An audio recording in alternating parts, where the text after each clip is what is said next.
உலகெங்கிலும் நடக்கும் முக்கிய நிகழ்வுகளை குறுஞ்செய்தி வடிவத்தில் தெரிந்து கொள்ள ஆதன் செயலியை டவுன்லோட் செய்யுங்கள். ஆதன் செயலியை டவுன்லோட் செய்ய டிஸ்கிரிப்ஷனில் உள்ள லிங்கை கிளிக் செய்யவும்.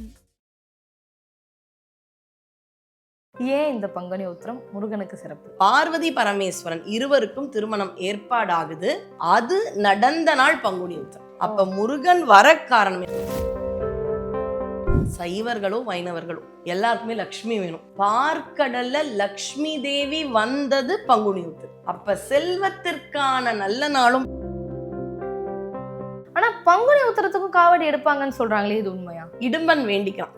நான் அப்படி தூக்கின்னு வந்தப்புறம் எனக்கு ஒரு காட்சி கிடைச்சிருக்கணும். அதனாலதான் இன்னைக்கும் இடும்பா யுதனே இடும்பா போற்றி நாங்க போகும்போது இடும்பனுக்கான சன்னதி. பங்குனி உத்திரத்துக்கு தீர்த்தவாரியா? வித்தியாசமா இருக்கே. கடல்வாழ் உயிரினங்களும் குளம்வாழ் உயிரினங்களும் சுவாமியை போய் பார்க்கவே முடியாது. அதற்கு அனுகிரகம் பண்ண சுவாமி வரார். அது மட்டுமல்ல, இன்னைக்கு நம்ம எல்லாரும் விரதம்லாம் இருக்கோம் இல்லையா? இந்த விரதம் ஏற்பட காரணம் திருப்பரங்குன்றம். வெள்ளிக்கிழமை முருகனுக்கு உகந்தது. எல்லாமே அடியன் சான்றோட பேசுறேன். இந்த பங்குனி உத்திர நாள்ல எப்படி முருகன்ட்ட போய் கேட்கணும்? நான் இப்ப சொல்ல போறது வீட்டுல செய்யக்கூடிய ஒரு எளிமையான பூஜை. பிணிக்குலம் இணையாளாமல் பெரும் சக்தி வடிவேல் காக்க. இந்த ஒரு வரிய சொல்லிண்டே இருங்க. ஆதன் ஆன்மீகம் நேயர்களுக்கு வணக்கம். உங்க பகுதியில் நடக்கக்கூடிய முக்கியமான நிகழ்வுகளை நீங்க தெரிஞ்சுக்கணும் அப்படின்னா ஆதன் செயலியை டவுன்லோட் செய்யுங்க. அதுக்கான லிங்க் டிஸ்கிரிப்ஷன்ல இருக்கு. தொடர்ந்து முருகர் பத்தி நிறைய விஷயங்கள் நம்ம கேட்டுட்டு இருக்கோம். கலியுகத்துல கந்தர் ஆற்றக்கூடிய அற்புதங்களையும் பெருமைகளையும் தொடர்ந்து மக்களுக்காக சொல்லிட்டு இருக்காங்க கற்பகலட்சுமி மேம். அவங்க இன்னைக்கும் நம்மளோட இணைஞ்சிருக்காங்க. வணக்கம் மேம். வணக்கம். ஆதன் நேயர்களுக்கும் அன்பான வணக்கம். நல்லா இருக்கீங்களா? நல்லா இருக்கேன். ஓகே மேம், நம்ம இன்னைக்கு நம்ம பேச போற விஷயம் என்னன்னு பார்த்தீங்கன்னா, விரைவில் பங்குனி உத்திரம். பங்குனி உத்திரம் அப்படின்னும் பொழுது என்ன விஷயத்துக்கு சிறப்போ இல்லையோ முருகனுக்கு சிறப்பு, முருகனால மக்களுக்கு சிறப்பு. ஏன் இந்த பங்குனி உத்திரம் முருகனுக்கு சிறப்பு? பங்குனி உத்திரம் அப்படின்றத பற்றி தெளிவாக மகாஸ்காந்தம் வியாசர் கொடுத்தது. அதுதான் முருகனுடைய சரித்திரம். தமிழில் கந்த புராணம் கச்சியப்பர் அருளி செய்தது. இதில் பங்குனி உத்திரத்துக்கு தேவயானை திருமணம் அப்படின்றது ரொம்ப தெளிவாக இருக்குது. இந்த பங்குனி உத்திரம் அப்படின்றதே பார்த்தீங்கன்னா தெய்வ திருமணங்கள். சொல்லப்போனால் அவங்க அம்மா அப்பா கல்யாணம், முருகன் அம்மா அப்பா கல்யாணமே இந்த பங்குனி உத்திரம் தான் நடந்தது. ஏன்னா அம்பாள் அதுக்கு முன்னாடி தாட்சாயணின்ற பேரில் இருக்கா. தட்சனின் மகள் தாட்சாயணி. தட்சன்ற ஒருத்தர் தான் அப்பா, சதி தேவின்னு தான் வைக்கிறார் பேர். ஆனால் தட்சன் மகள் தாட்சாயணின்னு பேர் வந்துடுது. பெரிய யாகம் நடத்துகிறாரு. அதுவரை அவர் ஒரு சிவபக்தர் தான். ஆனால் எங்கேயோ ஒரு ஆணவம் வந்துடுச்சு. எங்கே அந்த ஆணவம்னா, எந்த ஒரு தகப்பன் பெண்ணை அந்த திருமணம் செஞ்சு தராரோ அப்ப கன்னிகாதானம்னு ஒன்று நடக்கும். ஆமா, இன்னைக்கும் திருமணங்கள் இன்னைக்கும் உண்டு. தமிழ்ல அந்த மஞ்சள் கலர் பத்திரிகையில எல்லாம் பாத்தீங்கன்னா கன்னிகாதானம். அப்படி அந்த கன்னிகையாம் சதிதேவியை எடுத்து, இது ஒரு கன்னியை தானம் செய்வதுன்ற மாதிரி தான் ஒரு வழக்கம். இன்னைக்கு பெண் உரிமை இதெல்லாம் பேசி நம்ம எங்கேயோ வந்தாச்சு. இருவரும் அதற்கும் அர்த்தநாரீஸ்வரரும் சிவன் பார்வதி தான் நமக்கு எடுத்துக்காட்டு. ஆனால் அன்னைக்கு ஒரு தந்தையாக தாட்சாயணி அப்படி எடுத்து இப்படி கொடுக்குறார். எப்பவுமே தானம் கொடுக்குறவங்க கை மேலே இருக்கும், வாங்குறவங்க கை கீழே இருக்கும். கீழே போய் அப்போ சிவபெருமான் கை கீழே போய் இவர்கிட்ட தானம் வாங்கினாராம். அந்த சமயத்தில் அகம்பாவம் வந்துருச்சான். உலகத்தை காக்கிற சிவபெருமானுக்கே நான் தானம் கொடுத்தேன். இந்த சுவாமி கிட்டேயே தாங்க இருப்போம். சுவாமி இல்லை, நம்பிக்கை இல்லாதவங்க கூட பிரச்சனை இல்லை. நம்மெல்லாம் இருக்கோம் பாருங்களேன், முருகன் முருகன் முருகன். நமக்கான வரதான் ரொம்ப பிரச்சனை. என்னைக்கு வரும்னு தெரியாது, டக்குன்னு வந்துடும். அதுவும் நமக்கு தெரியாது கண்ட்ரோல் பண்ண. அதையும் முருகன் கிட்ட சரணாகதி அடையணும். ஏன்னா சிறந்த சிவபக்தன் தட்சன். ஆனால் அவனுக்கு ஆணவம் வருது. அப்போல்லாம் நியூஸ் பேப்பரில் வரும். இப்போல்லாம் நியூஸ் பேப்பர் படிக்கிற பழக்கம் ரொம்ப குறைஞ்சிருச்சு. அந்த காலத்தில் நியூஸ் பேப்பரில் தாலி கட்டும் நேரத்தில் மாப்பிள்ளை காணும் அப்படின்லாம் வரும். பார்த்துருக்கீங்களா? அது மாதிரி யூடியூப்ல தம்ப்நெயில்லாம் அப்படிதான். அப்படியா? அப்படி முதல்ல இந்த ட்ரெண்டை உருவாக்குனது சிவபெருமான். ஏன்னா இப்படி கொடுக்குறாராம். அப்போ ஒரு அகம்பாவம் வந்தது தட்சனுக்கு. சிவபெருமானுக்கு நான் தானம் கொடுக்குறேன், என் கை மேலே சிவன் கை கீழே. சிவபெருமான் காணும். தாலி கட்டி கன்னிகாதானம் பண்ணுற டயத்தில் அவரை காணும்.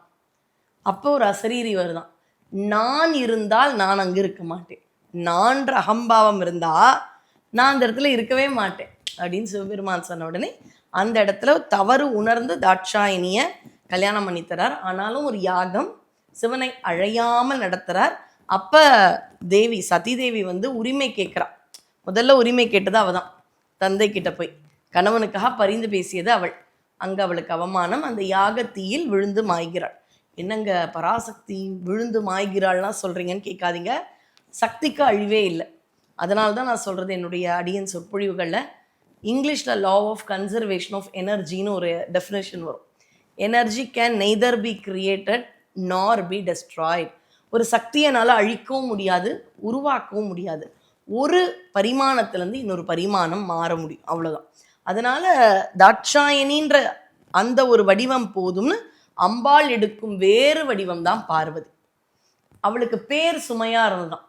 பொறுப்பு வேலையெல்லாம் சுமையா இருக்குல்ல சில பேருக்கு, தாட்சாயினின்ற பேர் சுமையாக இருந்ததாம் அம்பாளுக்கு.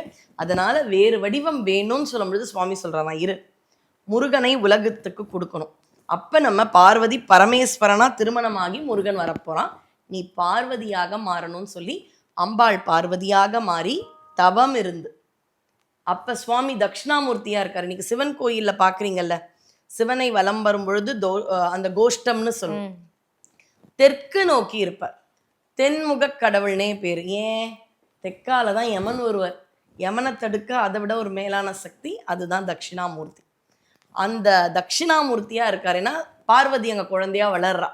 அப்ப பார்வதி பரமேஸ்வரன் இருவருக்கும் திருமணம் ஏற்பாடாகுது. அது நடந்த நாள் பங்குனி உத்திரம். அப்ப முருகன் வர காரணம், ஏன்னா எல்லாருமே திருப்பரங்குன்றத்து முருகனை பத்தி சொல்றாங்க. ஆமா, பங்குனி எல்லாருக்கும் திருப்பரங்குன்றம் மட்டும் தான் நமக்கு முருகன். ஆனா அவன் தோன்ற காரணம், அவன் பிறந்தான்னு சொல்ல மாட்டேன், உதித்தான் தான் சொல்லணும்ன்றத நிறைய இடத்துல அடியன் பதிவு பண்ணியிருக்கேன். ஏன்னா ஏற்கனவே இருந்த சக்தி நமக்கு அப்பதான் கண்ணில் தெரியுது. அவன் பிறக்கல அன்னைக்கு, புதிதானவன் அல்ல. ஆனா அவ்வை கிட்ட புதியது எதுனா நீதான் புதியதுன்னு அவ்வை கொண்டாடுவா. முருகன்ற வடிவம் எங்களுக்கு புதுசுடா. இன்னைக்கும் முருகன் நமக்கு புதுசா இருக்கான். அது அனுபவம், அன்பு. ஆனா முருகன் என்ற சக்தி சிவனுடைய அப்படியே ஒரு வந்த ஒரு சக்தி. அதனால பார்வதி பரமேஸ்வரன் திருமணம் பங்குனி உத்திரம். சைவர்களோ வைணவர்களோ எல்லாருக்குமே லக்ஷ்மி வேணும். காசுனாலே நம்ம நினைக்கிறது லக்ஷ்மி. பார்க்கடல்ல லக்ஷ்மி தேவி வந்தது பங்குனி உத்திரம். ஓ, அப்ப செல்வத்திற்கான நல்ல நாளும் பார்த்தீங்கன்னா பங்குனி உத்திரம். அப்ப சிவபார்வதி கல்யாணம். அதனால்தான் கோயில்கள்ல, சிவ கோயில்கள்ல எல்லாத்துலேயுமே பங்குனி உத்திரம் அங்க இருக்கக்கூடிய பிரதான சிவனுக்கு திருமண வைபவம். முருகனுக்கு இருந்தால் முருகனுக்கும் நடக்கும். அடுத்தது லக்ஷ்மி பூஜையும் செய்யணும். அப்படி பல பல நன்மைகள் அன்று. முக்கியமா ஸ்ரீரங்கத்துல பெருமாள் தாயார ஜோடியா வச்சு பார்க்கிற ஒரே நாள் சேர்த்தி உற்சவம்னு நடக்கும். அன்னைக்குதான் ரங்கநாதன் ரங்கநாயகியும் ஒன்னா பார்க்கலாம். ஆனா பங்குனி உத்திரம் வந்து ராமன் சீதைக்கு திருமணம் தானே மேம்? அது ஒரு அவதாரம். ராமருடைய குலதெய்வமே ரங்கநாதர். ஓ, ராமருக்கு திருமணம். சரி, ராமருக்கு குலதெய்வம் யாருன்னா முதல்ல அயோத்தியில இருந்தார் அந்த ரங்கநாதர். அவரை விபீஷ்ணர்லாம் நாங்கள் இலங்கைக்கு எடுத்துன்னு போறேன்னு கிஃப்டா வாங்கி வர வந்து திருச்சியில இருந்துட்டார் அப்படின்றது தான் சரித்திரம். அந்த ரங்கநாதர், அவருக்கான தாயார் பேரு ரங்கநாயகி. 2 பேருக்கும் சேர்த்தி உற்சவம் அன்னைக்கு ஒன்னா வச்சு கொண்டாடுவாங்க. அதுவும் பங்குனி உத்திரம். ஆக மொத்தத்துல எல்லா தெய்வங்களுக்கும் திருமணம் நடக்கக்கூடிய அற்புதமான நாள் எது? அன்னைக்கு பார்த்தீங்கன்னா நம்ம கல்யாணத்தை விட கடவுள் கல்யாணம் தான். மனிதர்கள் திருமணம்ன்றது வந்து அன்னைக்கு பெருசா யாரும் நினைக்க மாட்டாங்க. அன்னைக்கு பங்குனியிலே ரொம்ப குறைஞ்ச பேர் தான் பங்குனியில திருமணம் வைப்பாங்க. பங்குனின்றது திருமணத்துக்கு நிறைய பேர் வைக்க மாட்டாங்க, சிலர் வைப்பாங்க. ஆனா தெய்வங்களுக்கான திருமண நன்னாள் பங்குனி உத்திரம். மேம் நிறைய விஷயங்கள், அதாவது தெய்வங்களுக்கு திருமணம் நடக்கக்கூடிய நாள், பல தெய்வங்கள் உதித்த நாளாகவும் இந்த பங்குனி உத்திரம் வந்து அன்னைக்கு கடவுளுக்கான நாளா பார்க்கப்படுது. அதே மாதிரி முருகனுக்கு வந்து காவடி எடுக்கிறாங்க அப்படின்னு எந்த நாள்ல எடுப்பாங்கன்னா தைப்பூசம் அன்னைக்கு எடுப்பாங்க. ஆனா பங்குனி உத்திரத்துக்கும் காவடி எடுப்பாங்கன்னு சொல்றாங்களே, இது உண்மையா? தப்பில்லை. ஏன் தைப்பூசத்துக்கு எடுக்கிற ஒரு வைபவம் வந்தது அப்படின்றதுக்கு ஃப்ளாஷ்பேக் தெரிஞ்சுக்கணும்ல. அகத்திய முனிவர் திருப்பியும் பார்வதி பரமேஸ்வரன் கல்யாணத்துக்கே போறேன். அங்க கல்யாணம் நடக்குது. எங்க? ஹிமாலயா. அங்க நடக்கும் பொழுது பூமி தாழ்ந்து போகுது. ஏன்னா எல்லாரும் கல்யாணத்துக்கு போயிட்டாங்க. அப்படி தாழ்ந்த பூமி தெற்கு பகுதி தூக்குது. அப்ப சுவாமி பார்த்தாராம், இருக்கிறதுலே குட்டியா இருக்கிறவருக்கு என் மேல நிறைய பக்தி இருந்தா அவர் கீர்த்தி பெருசு அப்படின்றத உணர்த்துறதுக்கு அகத்தியர் அந்த பக்கம் போனாராம். அகத்தியர் பொதிகைக்கு வரார். அவர் இங்க பொதிகைக்கு வந்தாச்சு. வந்துட்ட அப்புறம் அகத்தியர் சிறந்த சித்தர், போகர் பழனி முருகன் சிலையை நமக்காக கொடுத்தார். அதுவும் பாருங்க, விஷம் அருள் கொடுக்குது. ஆமா. வீட்டில் நம்ம விஷத்தை எதாவது பண்ண முடியுமா? ஆனால் 9 விஷம் சேர்ந்த உடனே அது முருகனாக வடிவமைத்த பிறகு அதுவும் அமுதமாகுது, மருந்தாகுது. ஏன் போகர் சிவபெருமான வடித்திருக்கலாமே, ஆமா. ஒரு அம்பாள் சிலைய பராசக்தி காளி மாதிரி வச்சிருக்கலாமே, ஏன்? இப்பத்திக்கான அமுதம் முருகன். அதனால தான் ஒரு அன்னைக்கே நமக்காக பண்ணார். இப்ப எல்லாருக்கும் தெரியும் அகத்தியர் ஒரு சித்தர், சரிங்களா? இப்ப அவருக்கு சித்த மருத்துவம்லாம் பண்ண பொதிகையில உட்காந்து வேலை பண்ணணும். அதனால இப்ப நம்ம எப்படி வீட்டுக்கே லேப்டாப் எடுத்துன்னு வந்துடுறோம், அது மாதிரி ஒர்க் ஃப்ரம் ஹோம் மாதிரி ஒர்க் ஃப்ரம் மவுண்டன். அவருடைய சீடர் இடும்பனை போய் நீ போ, மூலிகை மலையா இருக்க சிவகிரி சக்திகிரி எடுத்துன்னு வந்துருன்ட்டு இடும்பன் போறான். அவன் தான் முதல்ல காவடி தூக்குறான். சிவகிரி சக்திகிரின்னு 2 தராசு. காவடி எடுத்துட்டு வரும்பொழுது ஒரு இடத்துல கலப்பா இருக்கு, அதுதான் இப்ப இருக்கக்கூடிய ஆவினன் குடி. அங்க அந்த மலைகளை வச்சு கொஞ்சம் இழப்பாரும் பொழுது முடிச்சுட்டு கிளம்புறார். மறுபடியும் அவரால் மலையை அசைக்க முடியல. அப்ப அந்த மலை உச்சியில் இருக்கும் முருகப்பெருமான், நான் இங்க குடியிருக்க போற இடம், அகத்தியன் கிட்ட போய் சொல்லிடு, அவனுடைய சிஷ்யன் என்னை இங்க வர வைக்க போறான் அப்படின்னு முருகன் உவந்து வந்த பொழுது இடும்பன் வேண்டிக்கிறான். நான் அப்படி தூக்கின்னு வந்தப்புறம் எனக்கு ஒரு காட்சி கிடைச்சது. இதே மாதிரி பக்தர்கள் அவர்களால் இயன்றவற்றை இதே காவடியில முருகா உன்னை தூக்கிட்டு வந்து பார்ப்பாங்க. அதை நீ ஏத்துண்டா உங்களுக்கு அருள் கொடுக்கணும். அதனாலதான் இன்னைக்கும் இடும்பா யுதனே இடும்பா போற்றி நாங்க போகும்போது இடும்பனுக்கான சன்னதி. அதையும் தைப்பூசம், நீங்க சொன்னீங்க தைப்பூசம், ஏன்? தை தான் அறுவடைக்கான சமயம். அப்ப என்னுடைய நிலங்கள்ல இருக்கக்கூடிய விளைச்சலெல்லாம் நான் கொடுக்கறதுக்கான சமயம். அதனால நான் தூக்கின்னு. பாம்பு கூட காவடியில் இருக்கும். ஆமா, சர்ப்ப காவடி. சர்ப்ப காவடி. ஏன் சர்ப்ப காவடி? அப்படி பார்த்தீங்கன்னா அவங்க ஒரு விவசாயியா இருப்பாங்க. எலிகள் கிட்ட இருந்து பாம்பு அவங்க நிலனை பாதுகாத்திருக்கோம் எலியை சாப்பிட்டு. அப்ப நன்றி செலுத்தும் விதமாக சர்ப்பத்தை எடுத்துன்னு வந்து இதுதானே எனக்கு உதவி பண்ணுச்சு. என்கிட்ட இருக்கிற ஒரு பெரிய விஷயம், என்னுடைய லாபத்துக்கு இந்த பாம்பு உதவி பண்ணுச்சு, அதை உன்கிட்ட விட்டுட்டேன் அப்படின்னு சொல்றதுனால சர்ப்ப காவடி. பால் காவடி எல்லாமே இருக்கு. அப்ப காவடி அப்படின்றதே பாத்தீங்கன்னா பால் குடம் அம்பாளுக்கு ரொம்ப உகந்தது. இது முருகனுக்கு காவடி தூக்கிட்டு போறது அப்படின்ற ஒரு பழக்கம். அதை பங்குனி உத்திரத்துக்கும் எல்லாரும் செய்ய ஆரம்பிச்சாங்க.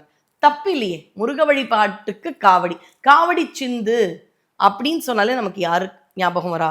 முருகன் தான். சென்னி குள நகர்வாசன் அப்படின்னு அந்த காவடி சிந்து ராகத்தை கேட்டாலே நமக்கு முருகன் தான் ஞாபகத்துக்கு வரும். ஆசையை தூக்கலாமே. இப்போ நான் ஏதோ முருகனுக்கு பால் அபிஷேகத்துக்கு பால் கொண்டு போகிறேன், கவரில் பேக்கில் வண்டியில் எதுக்கு எடுத்துன்னு போகணும்? தலைமையிலையோ இல்லை காவடி மாதிரியோ எடுத்துட்டு போகலாம் அப்படின்றதுக்காக தவறே இல்லை. வைகாசி விசாகமா காவடி எடுங்க, சஷ்டியா காவடி எடுக்கலாம், தப்பில்லை. சஷ்டி முடிஞ்சு 7வது நாள் திருமணம் நடக்கும்.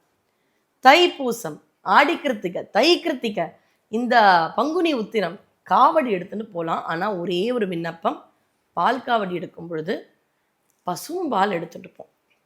கவர் பால் இல்லை.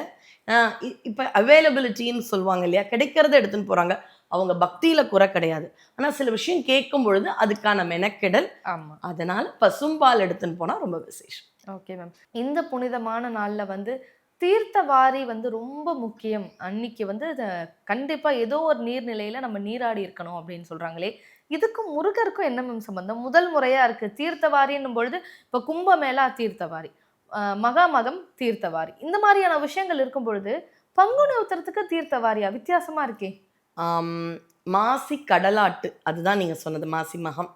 மாசி மகத்தில் எல்லா கோயில்கள்ல இருந்தும் சுவாமி குளத்துக்கோ அல்லது சென்னை மாதிரியான கோயில்களில் கடற்கரைக்கோ போவாங்க. இது எதனால அப்படின்னு அங்கே இருக்கக்கூடிய சிவாச்சாரியரை அடியன் போய் கேட்டேன். தீர்த்தவாரி கடல் தீர்த்தம், கடல் நீராட்டு, இது ரெண்டுத்துக்குமே அவர்கள் சொன்ன ஒரு அழகான விஷயத்த நான் சொல்கிறேன். தீர்த்தவாரி பங்குனி உத்திரத்தை ஒட்டி நடக்கும். கபாலீஸ்வரர் கோயிலில் பார்த்தீங்கன்னா முருகர் வரமாட்டார், சிவபெருமான் தான் வருவார். அந்த மாதிரி கோயிலுக்கு கோயில் அந்த முறைகள் மாறும். முருகன்னா முருகன் கோயிலேருந்து முருகன் தான் வருவார். இதில் என்ன விஷயம்னா, பொதுவாக பெரும்பாலும் அந்த உற்சவ மூர்த்தங்களை இறக்க மாட்டாங்க. வெகு சில கோயில்களில் தான் இறக்குவாங்க. நிறைய கோயில்களில் சூல வடிவத்தில் இருக்கக்கூடிய ஒரு திருவுருவச் சிலையை அதில் சுவாமியை வரவழைத்து ஆவாகனம் பண்ணி அந்த மந்திரங்களால் அதை கொண்டு போய் பண்ணுவாங்க. இது எதனாலன்னு, ஏன்னா அடியன் ஜோதிடரும் கிடையாது, இந்த ஆகமங்கள்லாம். அதனால அடியேன் கேட்டுட்டு இங்க பதிவு பண்றேன்.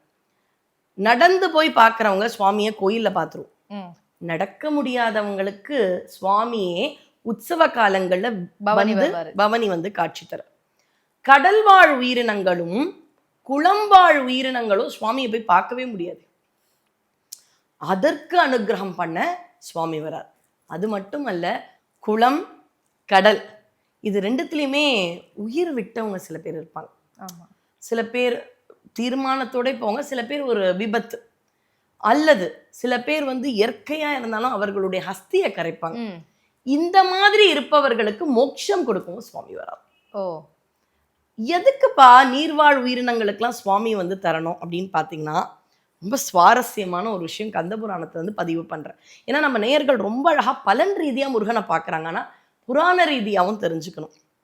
முருகன் உதிச்சுட்டான், அம்பாள் வந்தா, சுவாமி சொல்றாராம் பால் கொடு குழந்தைக்கு அப்படின்றாராம்.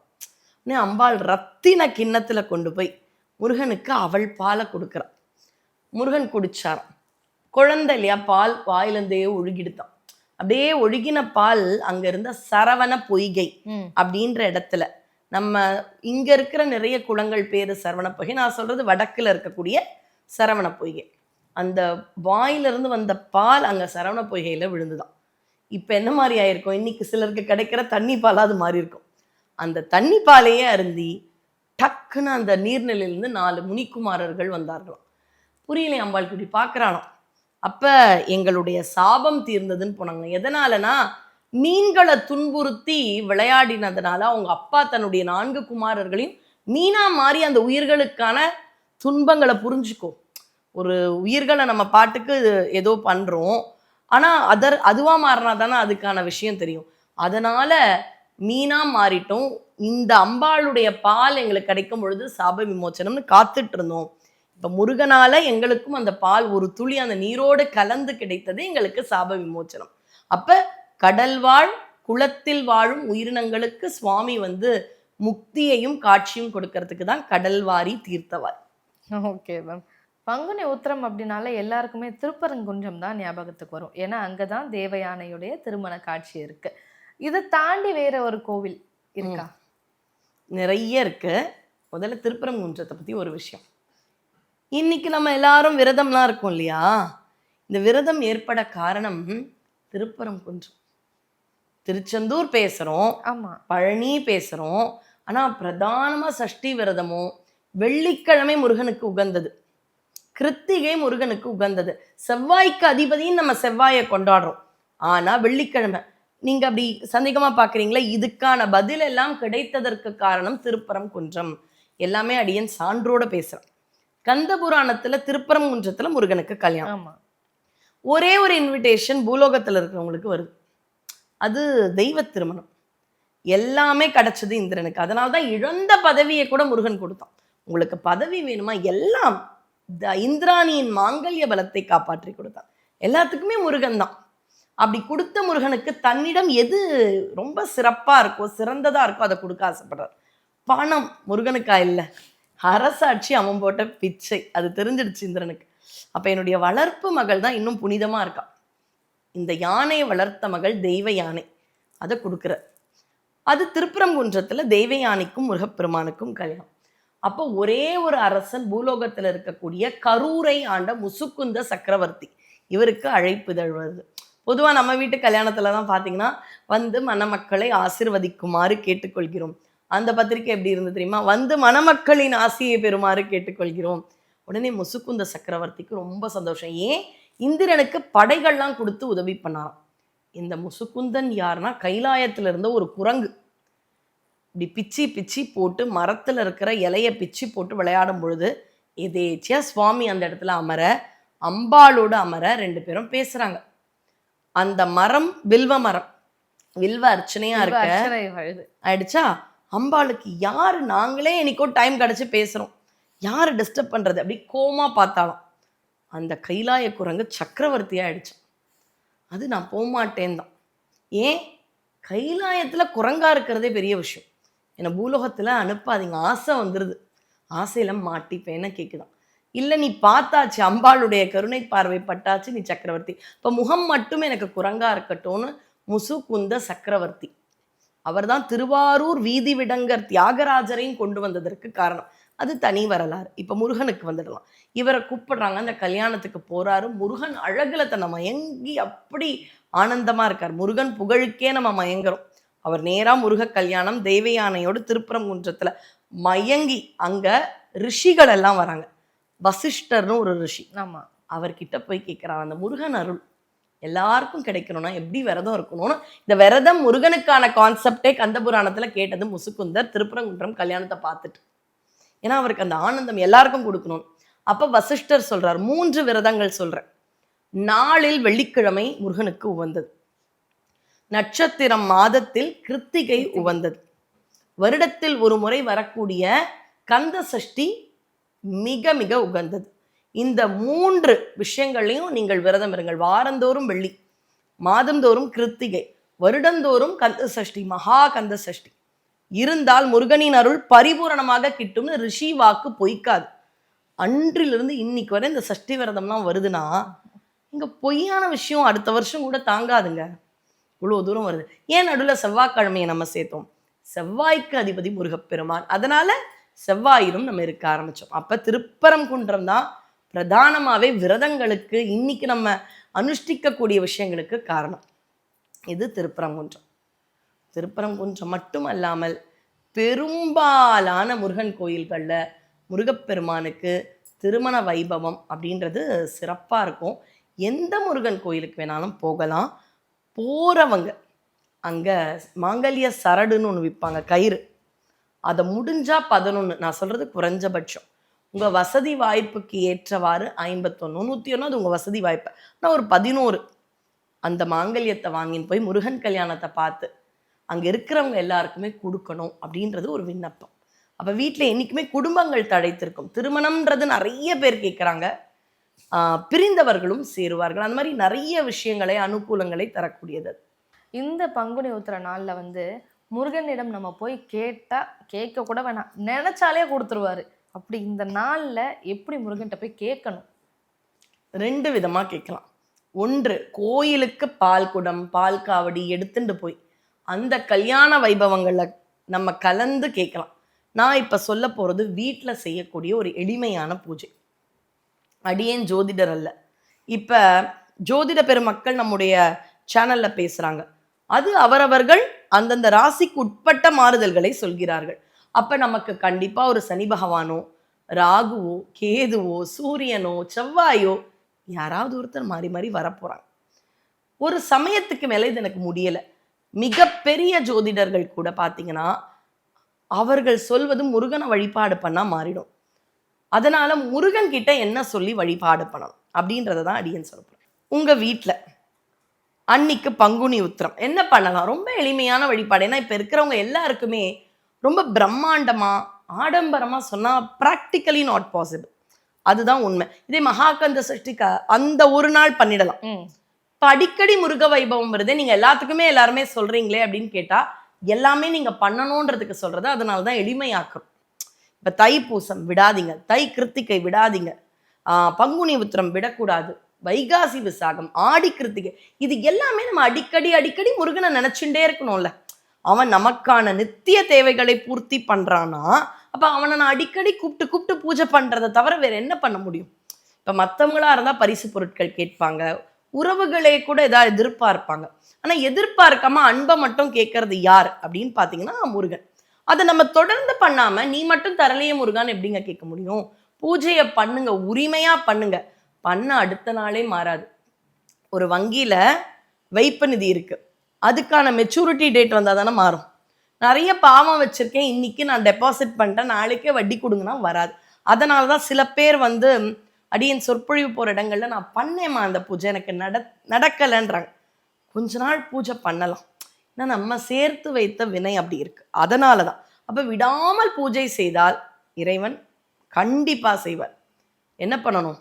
முதல்ல எப்போ மாதிரி வீட்டை சுத்தம் பண்ணணும். இதெல்லாம் நம்ம நேயர்களுக்கு நல்லா தெரியும். பூஜை அறையில் திருமுருகனுடைய உருவச்சிலையோ அல்லது திருவுருவ படமோ வச்சுக்கோ. நான் சொல்கிற 3 விஷயத்தை நீங்கள் நோட் பண்ணி வச்சுக்கோ. பூக்கள் இதெல்லாம் உங்களுக்கே தெரியும், விளக்கு தெரியும். 6 அகல் விளக்கு முதல்ல. இதுக்கு பேரு சண்முக அர்ச்சனைன்னு பேர். 6 அகல் விளக்கு. இப்ப முருகனை நீங்க வீட்டுக்கு கூப்பிடணும். எப்படி கூப்பிட முடியும்? பகை கடிதல். பகை கடிதல் அப்படின்ற ஒரு பாராயணம் பாம்பன் சுவாமிகள் அருளி செய்தது. ஏன் இந்த பகை கடிதலை நான் கூப்பிடுறேன்? இப்போ நம்ம வீடு முழுக்க ஆளுங்க இருந்து இன்னொரு கெஸ்டையும் கூப்பிட்டா உள்ள வர முடியாது. அப்ப வீடு முழுக்க யார் இருக்கா? என்னுடைய எதிரிகள், பகைகள் என் மனசுக்குள்ள. நான் சொல்ற வீடு இந்த வீடு. கோபம், எனக்கே இருக்கக்கூடிய பொறாமை குணம், என்னென்னவோ வீடு முழுக்க ஆள் இருக்காங்க. புதுசா யாராவது வரவே முடியாது. அப்ப இந்த பகை கடிதல் என்பது எனக்குள் இருக்கும் பகை எதிரியையும் என்னை சுற்றி இருக்கும் தீய தோஷங்களையுமே, தீய சக்தியுமே அடிச்சிரும். அடுத்தது அதுல இருக்கிற ஒரு வரியுமே முடியும் பொழுது மயிலை பார்த்து கொணர்தி உன் இறைவனையே, கொணர்தி உன் இறைவனையேன்னு முடியும். அப்படின்னா அர்த்தம், மயிலே போய் முருகனை கூட்டிட்டு வந்துரு, மயிலே முருகனை கூட்டிட்டு வா, அப்படியே இருக்கும். அப்ப முருகனை வர வைக்க நம்ம வீடும் மனசும் சுத்தமாயிடும். மயில் போய் முருகனை கூட்டிட்டு வந்துடும். மயில் பூஜை பொய்க்காது. அதனால்தான் மயிலையும் அருணகிரியாரெல்லாம் கொண்டாடுறாங்க. ஏன் அருளாளர்கள் முருகனை மட்டும் கொண்டாடாம மயிலையும் கொண்டாடுகிறார்கள்னா, மயிலுக்குன்ற ஒரு விஷயம் இருக்கு, மயூரபந்தம்னே இருக்கு. அப்ப கொணர்தி உன் இறைவனையே நம்ம ஆணையிடலாம் மயிலுக்கு. அப்ப வீட்டுக்கு யார் வந்துருவா? நம்ம இடம் காலியாகி சுத்தமாயிடுது, வீட்டுக்கு முருகன் வந்துடும். இப்போ பெரியாள் உங்க வீட்டுக்கு வர்றார், அவங்கள கொஞ்சம் கவனிக்கணும்ல நீங்க. அதனால கொஞ்சம் ஒரு 20 ரூபாய்க்கு பூ வாங்கிக்கோங்க. நான் சொல்றது ரொம்ப எளிமையா பிராக்டிக்கலா சொல்றேன். இதை விட ஆடம்பரமா முருகன் கொடுத்த செல்வம் உங்ககிட்ட இருக்கா? திவ்யமா பண்ணுங்க, நிறைய பண்ணுங்க, அதுக்கு குறையே கிடையாது. நான் சொல்றது எளிமையான பூஜை. இந்த பகை கடிதல் படிக்க ஒரு 15 நிமிஷம் ஆகும். முருகன் வீட்டுக்கு வந்தாச்சு, ஒரு 3 நிமிஷமே படிக்கக்கூடிய குமாரஸ்தவம் அப்படின்ற ஒரு பாடல் இருக்கு. இது பாம்பன் சுவாமிகள். ஓம் ஷண்முக பதையே நமோ நம, ஓம் ஷண்மத பதையே நமோ நம. இந்த ஃபாஸ்ட்ல சொன்னா கூட 3-4 நிமிஷத்துக்கு தாண்டாது. இது ஒரு அர்ச்சனை, புரியுதா? வந்த முருகனுக்கு அர்ச்சனை. முடிஞ்சா பிரசாதம், முடியலையா வாழைப்பழம். இல்லைங்க எனக்கு கொஞ்சம் வசதி வேணும், பரவாயில்ல 4 உலர்ந்த திராட்சை போதும். நம்ம பண்றது எல்லாமே பார்த்தீங்கன்னா செஞ்ச பிறகு நமக்கு தான் அது உணவாகுது. அப்ப நம்ம செய்யும் பொழுது வசதி இல்லைன்னா கஷ்டப்பட்டு செய்ய வேண்டாம். அவனுக்கான அந்த பாவம் கொடுக்கணும்னு தோணுதா, வைக்கிறோமா, அதுதான். அடுத்தது குமாரஸ்தவம் அப்படின்ற அர்ச்சனை. இப்போ அர்ச்சனைலாம் முடிஞ்சு முருகன் நம்ம வீட்டில் இப்படி செட்டில் ஆயிட்டார். சொல்லுப்பா அப்படின்னு இப்போ நம்ம கதையை ஆரம்பித்தோம். சரியா? என்ன ஒரு வேண்டுதலோ அதை முருகனிடம் வைத்து அடியனுக்கு தெரிந்தது எல்லாமே பார்த்தீங்கன்னா இப்போ வேல்மாறல், அனுபூதி, கந்தர் அலங்காரம் நிறைய இருக்கு. ஆனா அடியன் நிறைய சொல்றது நம்ம ஒரு எக்ஸ்பீரியன்ஸ் பண்ணியிருப்போம்ல, அது சண்முக கவசம். 30 பாடல்கள். அண்டமாய் அவனியாகின்னு ஆரம்பிச்சு இனமென தொண்டரோடும் இணங்கிடும் செட்டிக்காக்க. இந்த 30 பாடலை முருகனுக்கு குங்கும அர்ச்சனை அல்லது குட்டி மலர்களால் அர்ச்சனை செய்து 6 தடவை சொல்லலாம். உண்மையாகவே யூகேல இருக்கக்கூடிய ஒரு சகோதரி கேட்டு 6 தடவை எனக்கு பண்ண முடியல, ஒரு தடவை பண்ணலாமான்றத ஆசையா கேட்டாங்க. 6 தடவைன்றது சண்முக அர்ச்சனைக்கு. தினம் தினம் பண்ண முடியலையா, பரவாயில்ல, ஒரு தடவை சொல்லுங்க. பங்குனி உத்திரத்தன்று 6 தடவை. ஒரு தடவை சொன்னா நான் டைமோ சொல்லிடுறேனே, வேகமா சொன்னா 6.5 நிமிஷம் ஆகும். 6 தடவை இல்லைங்க எங்களுக்கு அவ்வளோ நேரம் பரவாயில்ல, ஒரு தடவை அந்த 30 பாடல்களை சொல்லுங்க. சொல்லி முருகன் கிட்ட அந்த 30 பாடல்களை எல்லாமே நம்ம கேட்கலாம். 30 பாடல்கள் சொல்லவும் எங்களுக்கு நேரம் இல்லை. நான் ஒரே பாடல் ஒன்று சொல்றேன். இந்த பாடல் முதல்ல என்ன கொடுக்கும்? ஆரோக்கியத்தை கொடுக்கும். நமக்கான ஆரோக்கியம், மன ஆரோக்கியம், உடல் ஆரோக்கியம் இருந்தா என்ன வேணாலும் சாதிச்சிடலாம். அந்த ஒரே ஒரு பாடல், இது சண்முக கவசத்துல வர ஒரு பாடல். 18வது பாடல். ஒரு பாடல் போதுங்க. ஒரு பானை சோற்றுக்கு ஒரு சோறு பதம். இந்த ஒரு பாட்டு போதும். அது என்னன்றத அடியேன் படிச்சு காமிக்கிறேன். இணக்கம் இல்லாத பித்த எரிவு மாசுரங்கள், மாசுரங்கள் நீங்க இருக்கும். மாசுரங்கள் கை கால் முனக்கவே குறைக்கும் குஷ்டம் மூலவெண் முளை தீமந்தம் சனத்திலே கொல்லும் சன்னி சாலம் என்று அறையும் இந்த பிணிக்குலம் எனையாளாமல் பெரும் சக்தி வடிவேல் காக்க. இன்னும் குறைச்சு சொல்லுங்களேன். பிணிக்குலம் எனையாளாமல் பெரும் சக்தி வடிவேல் காக்க. அப்பா வேலே என்னுடைய எந்த ஒரு குடும்பத்தை பிணிக்குலமே வந்து அணுகாமல், பிணினா உடம்பு சரியாம இருக்கக்கூடிய வியாதிகள், பிணிக்குலம் அதனுடைய என்ன ஒரு புது புது வியாதிகள் பேரெல்லாம் வருது. அப்ப அந்த பிணிக்குலம் என்னை ஆளாமல் என்னை யார் ஆள வேண்டும்? அந்த வடிவேல் ஆளுச்சுன்னா இந்த பிணிக்குலம் என்னை ஆளாது. இந்த ஒரு வரியாவது, இந்த ஒரு வரிக்கு நீங்க பங்குனி உத்திரத்துக்கு காத்திருக்க வேண்டாம். காலையில இப்ப நடந்து போறீங்க அலுவலகத்துக்கு, இல்ல ஒரு காய்கறி வாங்க போறீங்க, கோயிலுக்கு போறீங்க, இல்ல சமைக்கிறீங்க, இந்த ஒரு வரிய சொல்லிண்டே இருங்க. 21 தடவை சொல்ல 10 நிமிஷம் கூட போறது இல்லை.